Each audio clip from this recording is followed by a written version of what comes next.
சித்தருக்கெல்லாம் சித்தர் சிவனே போற்றி. நம்மளோட பதிவுகள்ல இதுவரைக்கும் 12 ராசிகளுக்குமான ஆவணி மாத ராசி பலன்களை பார்த்துட்டு வந்தோம்.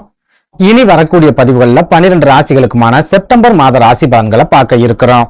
அந்த வகையில நம்மளோட இந்த பதிவுல ராசி கட்டத்துல 2வது ராசியா இருக்கக்கூடிய நீல ராசியான ரிஷப ராசிக்கு இந்த செப்டம்பர் மாதத்தோட கிரக நிலைகள் என்ன மாதிரியான யோகங்களை கொடுக்கும், என்ன மாதிரியான அதிர்ஷ்டங்களை கொடுக்கும் அப்படிங்கறத பத்தியும், இந்த செப்டம்பர் மாசத்துல ரிஷபராசி அன்பர்கள் என்னென்ன விஷயங்களை செய்யலாம், என்னென்ன விஷயங்களை செய்யவே கூடாது அப்படிங்கறத பத்தியும், இந்த மாசத்துல எந்தெந்த தேதிகள் ரிஷபராசி அன்பர்களுக்கு சிறப்பான பணவரவை ஏற்படுத்தி கொடுக்கும், எந்தெந்த தேதிகள் ரொம்பவே அளவுக்கு அதிகமான விரைய செலவுகளை ஏற்படுத்தும் அப்படிங்கறத பத்தியும் கொஞ்சம் சுருக்கமா பார்க்க போறோம். அதனால ரிஷபராசி அன்பர்கள் இந்த வீடியோவை கொஞ்சம் கூட ஸ்கிப் பண்ணாம கடைசி வரைக்கும் முழுமையா பாருங்க. நீங்க ஸ்கிப் பண்ணி வீடியோவை பார்த்துட்டு நான் என்ன சொல்லியிருக்கேன் அப்படிங்கறது கூட புரிஞ்சுக்காம நம்ம வாழ்க்கையில எல்லாம் தோல்வி மேல தோல்வி மட்டும்தான் வந்துகிட்டு இருக்கு, வெற்றியே கிடைக்க மாட்டேக்கு அப்படின்னு சொல்லி தனியா உட்காந்து புலம்பிக்கிட்டு இருக்காதீங்க. எதனால இப்படி சொல்றேன் அப்படின்னா, இந்த வீடியோவை நீங்க முழுமையா பார்த்தா மட்டும்தான் இந்த வீடியோல நான் என்ன சொல்லியிருக்கேன் அப்படிங்கறதே உங்களுக்கு புரியும். அப்படி புரிஞ்சுக்கிட்டு அதுக்கு தகுந்த மாதிரி உங்க வாழ்க்கையில ஒரு சில மாற்றங்களை நீங்க செஞ்சுக்கிட்டீங்க அப்படின்னா உங்களுக்கு வரக்கூடிய பெரிய அளவிலான ஆபத்துகள்ல இருந்து உங்களால தப்பிச்சுக்க முடியும். அதனால ரிஷபராசி அன்பர்கள் இந்த வீடியோவை முழுமையா பாக்குறதுக்கு முயற்சி பண்ணுங்க. அதுக்கு முன்னாடி நம்ம சேனல் நீங்க இப்பதான் முறையா பாக்குறீங்க அப்படின்னா தயவு செஞ்சு சப்ஸ்கிரைப் பண்ணிக்கோங்க. இந்த வீடியோ உங்களுக்கு பிடிச்சிருந்தா மறக்காம அந்த லைக் பட்டனையும் தட்டி விட்டுருங்க. அதை விட முக்கியமா உங்களை மாதிரியே தினம் போராட்டமான ஒரு வாழ்க்கையை வாழ்ந்துட்டு வரக்கூடிய ரிஷபராசி அன்பர்கள் உங்களோட நட்பு வட்டாரத்திலேயோ அல்லது சொந்த பந்தத்திலேயோ இருக்காங்க அப்படின்னா அவங்களுக்கு நம்ம வீடியோவை மறக்காம ஷேர் பண்ணி விட்டுருங்க. ரிஷபராசி அப்படிங்கிறது உலக இன்பங்களுக்கு அதிபதியா இருக்கக்கூடிய சுக்கிர பகவானோட ஆட்சி வீடு. அப்படிப்பட்ட ரிஷபராசியில தற்சமயம் குரு பகவான் உட்கார்ந்திருக்கார். சனி பகவானும் தொழில் ஸ்தானம் அப்படின்னு சொல்லப்படுற கும்பராசியில ரொம்ப பெர்ஃபெக்டா வந்து உட்கார்ந்திருக்கார். இந்த கிரக அமைப்பு ரிஷபராசி அன்பர்களுக்கு முழுக்க லாபங்களை மட்டும்தான் கொடுக்கும், எதிர்பாராத நேரங்கள்ல யோகங்களையும் கொடுக்கும். ரிஷபராசிக்காரங்க பணத்திலேயே பொருளுவாங்க, பணத்திலேயே உருளுவாங்க, பணத்துலதான் குளிக்கவே செய்வாங்க அப்படின்னு எல்லாம் பெரும்பாலான ஜோதிடர்கள் சொல்லிக்கிட்டு இருக்காங்க.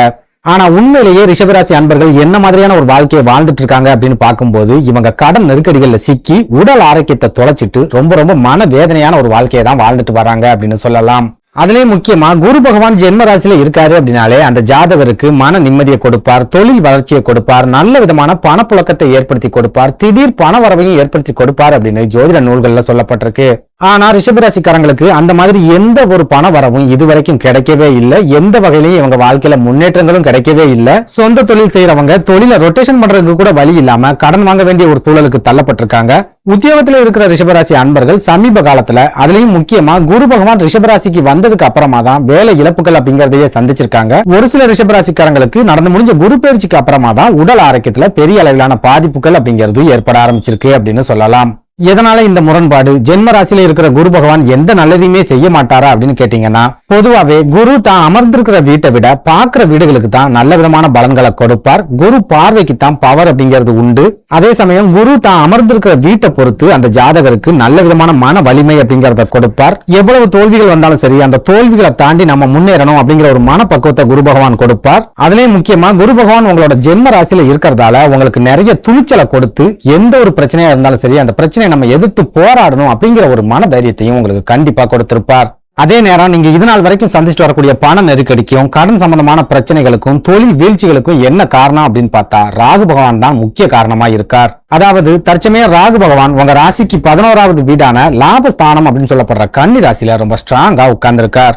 லாபஸ்தானத்துல ராகு பகவான் இருக்காரு அப்படின்னாலே உங்களுக்கு எந்த ஒரு விஷயத்திலையும் லாபங்களை கிடைக்கவே விட மாட்டார். தொடர்ந்து நஷ்டங்களை மட்டும்தான் ஏற்படுத்திக்கிட்டே இருப்பார். சொந்த தொழில் செய்யறவங்களுக்கு திடீர் பண நெருக்கடி அப்படிங்கிறது ஏற்படும். அப்படி இல்லைன்னா திடீர் பண இழப்புகளை சந்திப்பீங்க, அது இல்லைன்னா ஏமாற்றங்களை சந்திப்பீங்க. உங்க தொழில லாபம் 1 ரூபாய் கிடைக்குது அப்படின்னா உங்களுக்கே தெரியாம 2 ரூபாய் நஷ்டமாகிட்டு இருக்கும். அதுவே உத்தியோகத்துல இருக்கிற ரிஷபராசிக்காரங்களை எடுத்துக்கிட்டோம் அப்படின்னா வாங்கின பணம் வட்டி கட்டுறதுக்கே சரியா போகும். கடன் சம்பந்தமான நெருக்கடிகள் அப்படிங்கிறது உங்களுக்கு தொடர்ச்சியா இருந்துகிட்டே இருக்கும். ஒரு சில ரிஷபராசிக்காரங்களுக்கு உடல் ஆரோக்கியத்துல பெரிய அளவிலான பாதிப்புகள் ஏற்பட்டு அது மூலமா மருத்துவ செலவுகள் அப்படிங்கிறது இருந்துகிட்டே இருக்கும். இந்த செலவுகளை சமாளிக்கிறதுக்காகவே நீங்க கடன் வாங்க வேண்டிய ஒரு சூழல் அப்படிங்கிறது ஏற்படும். அதுக்கப்புறமா அந்த கடனை திருப்பி செலுத்த முடியாம நீங்க அவமானப்படக்கூடிய ஒரு சூழல் கூட கட்டாயமா ஏற்படும் அப்படின்னு சொல்லலாம். சுருக்கமா சொல்லணும் அப்படின்னா ஜென்ம ராசியில குரு பகவானும் தொழில் ஸ்தானத்துல சனி பகவானும் இருந்தாலும் லாபஸ்தானத்துல இருக்கிற ராகு பகவான் தான் உங்க வாழ்க்கையில முழுக்க ஆட்சி நடத்திக்கிட்டு இருக்கார். உங்களுக்கு நடக்கக்கூடிய நல்லது கெட்டதையும் அவர் தான் தீர்மானிச்சுக்கிட்டு இருக்கார் அப்படின்னு சொல்லலாம். சுருக்கமா சொல்லணும் அப்படின்னா குரு உங்களுக்கு ஃபேவரா இருக்கார், சனி பகவானும் உங்களுக்கு ஃபேவரா தான் இருக்கார். ஆனா இந்த 2 கிரகங்களும் உங்களுக்கு எந்த வகையிலும் யோகங்களை கொடுக்காத மாதிரி ராகு பகவான் உள்ள புகுந்து விளையாடிக்கிட்டு இருக்கார் அப்படின்னு சொல்லலாம். இப்படி ஒரு சூழல்ல இந்த செப்டம்பர் மாதத்தோட கிரக நிலைகளாவது, அதாவது மாத கிரகங்கள் அப்படின்னு சொல்லக்கூடிய சூரியன், சுக்கிரன், புதன் இந்த கிரகங்களோட பயிற்சியாவது உங்க வாழ்க்கையில ஏதாவது மாற்றங்களை கொண்டு வரும் பண்ணுமா, பண நெருக்கடியை குறைச்சி மன நிம்மதியை ஏற்படுத்தி கொடுக்குமா அப்படிங்கறத பத்தி பார்க்கலாம். அந்த வகையில இந்த செப்டம்பர் மாதத்தோட கிரக நிலைகளை ஆராய்ச்சி பார்க்கும்போது ரிஷபராசி அன்பர்களுக்கு சின்ன சின்ன யோகங்கள், சின்ன சின்ன வாய்ப்புகள் அப்படிங்கிறது இந்த செப்டம்பர் மாசத்துல கிடைக்கும். ஆனாலும் நீங்க எதிர்பார்க்கிற மாதிரி பெரிய அளவிலான மாற்றங்கள், முன்னேற்றங்கள் அப்படிங்கிறது இந்த செப்டம்பர் மாதத்திலையும் இருக்காது. இன்னும் சொல்ல போனா நீங்க ரொம்பவே கவனமாவும் எச்சரிக்கையாவும் கடந்து போக வேண்டிய ஒரு மாதமாவே இந்த செப்டம்பர் மாதம் இருக்கும் அப்படின்னு சொல்லலாம். என்னடா இது ஜோசியக்காரன் மறுபடியும் பயமுறுத்துறானே அப்படின்னு நினைக்காதீங்க. இந்த செப்டம்பர் மாதத்தோட கிரக அமைப்புகளும் உங்களுக்கு ஒரு சில நெருக்கடிகளை ஏற்படுத்தி கொடுக்கக்கூடிய வகையில தான் இருக்குது. பெரிய அளவுல உங்களுக்கு யோகங்களை கொண்டு வரக்கூடிய வகையில இல்ல அப்படிங்கறத மனசுல எப்பவும் வச்சுக்கோங்க.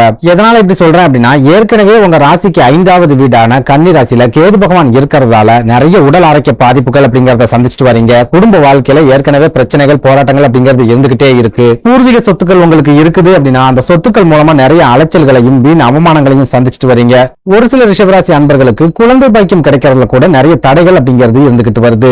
அப்படி இருக்கும்போது இந்த செப்டம்பர் மாதத்தோட தொடக்கத்துல உங்க ராசிக்கு அதிபதியான சுக்கிர பகவானும் கேது பகவானோட இணைஞ்சி 5வது வீட்டுல சஞ்சாரம் பண்றார்.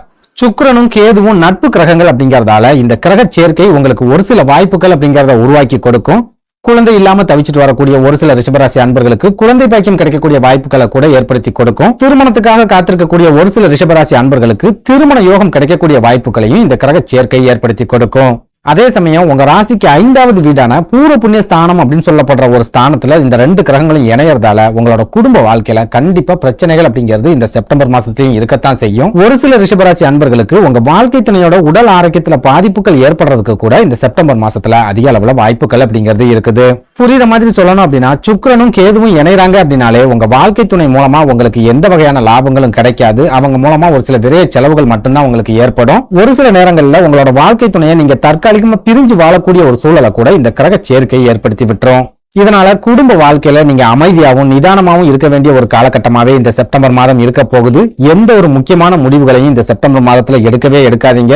அதுலயும் முக்கியமா 3வது நபர் உங்க குடும்ப வாழ்க்கையில தலையிடுறதுக்கோ கருத்து சொல்றதுக்கோ எந்த ஒரு சூழல்லையும் அனுமதிக்காதீங்க.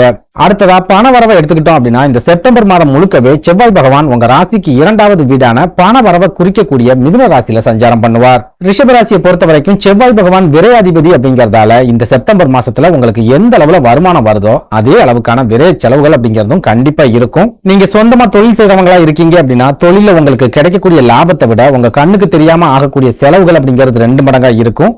அந்த செலவுகள் மூலமாவே ஒரு சில பண நெருக்கடி அப்படிங்கிறது உங்களுக்கு ஏற்படும். தொடர்ச்சியா கடன் சம்பந்தமான நெருக்கடிகளையும் நீங்க சந்திக்க வேண்டிய ஒரு சூழல் ஏற்படும். போதாக்குறைக்கு செவ்வாய் பகவான் இருக்கிறது உங்களோட குடும்ப ஸ்தானம் அப்படிங்கறதால உங்க குடும்பத்துல இருக்கிறவங்க மூலமா கூட ஒரு சில விரைய செலவுகள் அப்படிங்கிறது இந்த செப்டம்பர் மாசத்துல கண்டிப்பா இருக்கும். இதனால ரிஷபராசி அன்பர்கள் இந்த செப்டம்பர் மாதத்தோட தொடக்கத்துல உங்க குடும்ப வாழ்க்கையில விட்டு கொடுத்து போறதுக்கு முயற்சி பண்ணுங்க. முடிஞ்ச அளவுக்கு இந்த மாதம் முழுக்கவே உங்களோட விரைய செலவுகளை குறைக்கிறதுக்கு முயற்சி பண்ணுங்க.